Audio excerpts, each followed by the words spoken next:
Okay, I'm going to show you around how I have my Windows 8 Pro 64-bit system set up on a Lenovo ThinkPad W520. There was some tricks to this, to getting things right, where it's stable and I can boot in a dock with an external DisplayPort 2560 by 1440 monitor, or with the laptop screen that you're looking at right now at 1920 by 1080. So let's start with this.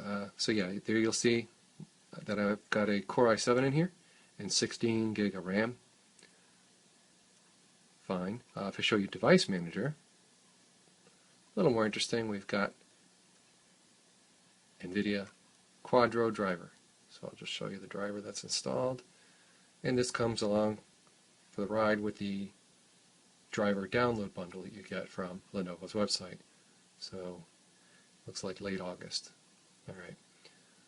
How did I get things working stably in this discrete GPU mode, meaning I have the highest horsepower graphics right now, although a little bit higher watt burn rather than the Optimus mode?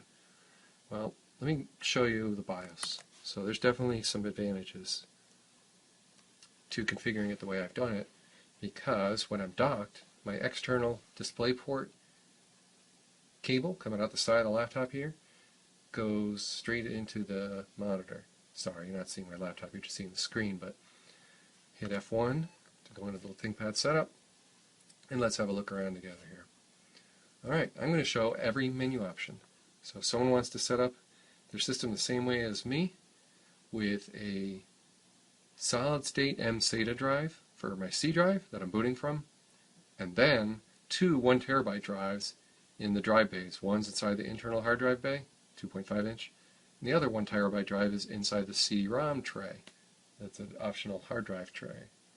If you don't really need a DVD drive very often, it's a great way to stuff two drives in one system. So, Windows 8 was configured so that it installed on a C drive, and its D drive was just a RAID 0 in software of two physical 1 terabyte drives, striped for extra speed. So I have 2 terabytes of very fast read and writes, and 128 for my boot drive, my Windows 8 itself. So how did I set all that up? Well, let's start with the BIOS. So I'm on 139. This particular version works with the rest of the settings I'm about to show you. Let's move on.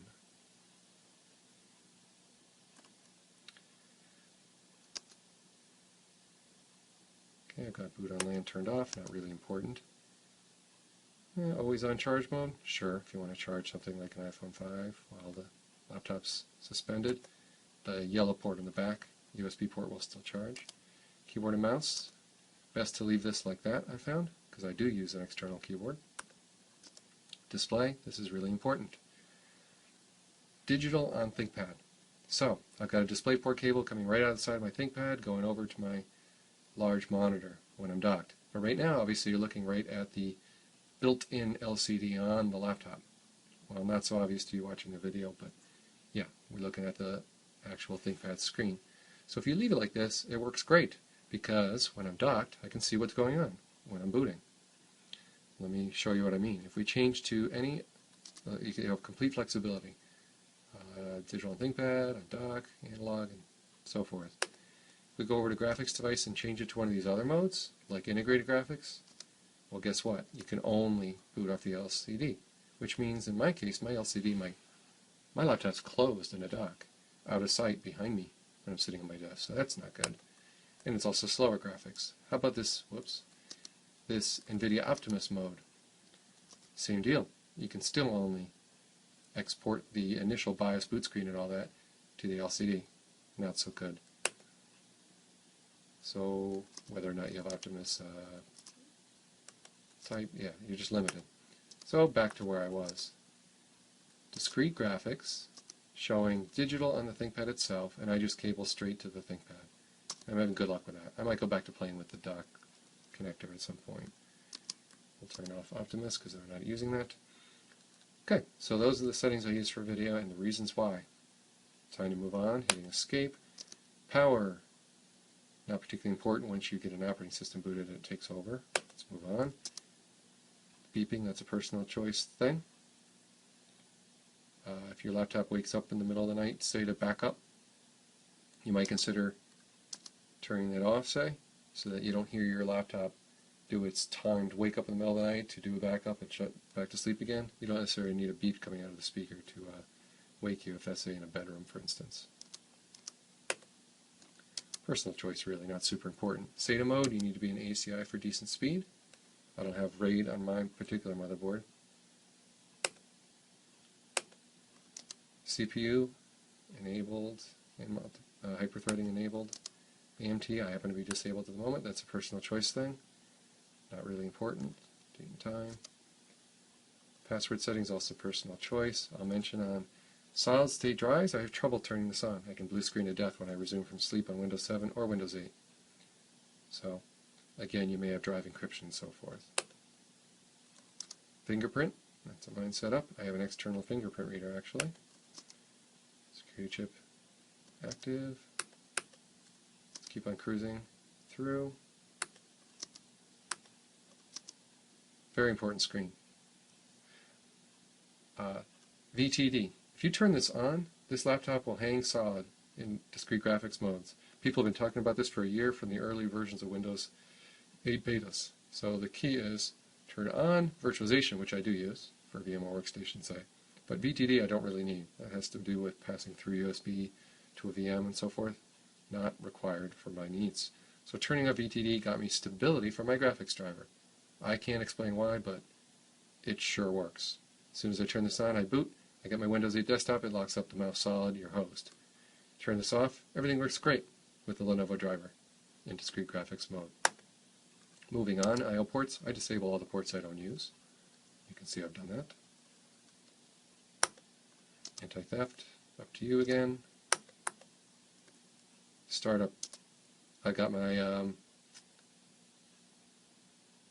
run core at the top of the list, and then Windows Boot Manager showing up above that. It's interesting, but the run core is the highest. I don't have some hard drive like the 1 terabyte D drives. They're way down low on the list. So we want the solid state drive near the top. Leave all the settings alone.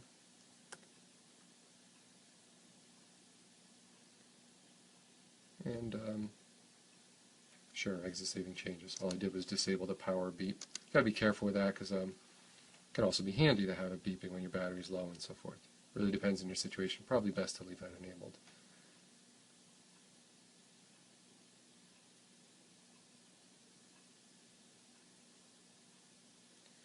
So there you have it. The settings to success for booting without a blue screen of death on a Lenovo ThinkPad W520. And I'm going to do some subsequent videos showing the triple monitor config and what it looks like booting there. But that really concludes what I wanted to show on this video, and I've got a test hard drive in there where I do an auto logon thing. That's why I wasn't challenged for the password. So there you have it. I'll look at Windows 8 Pro 64-bit, activated and successfully working for months now on this ThinkPad, where finally turning off the VTD was the secret to success, to having absolute reliability where I can now dock or undock, and it works beautifully. It'll even shut down, or suspend and resume while docked or undocked without any issues with blue screens of death or anything like that. So hopefully you found this video helpful for configuring the BIOS on your ThinkPad W520, and I thank you for watching.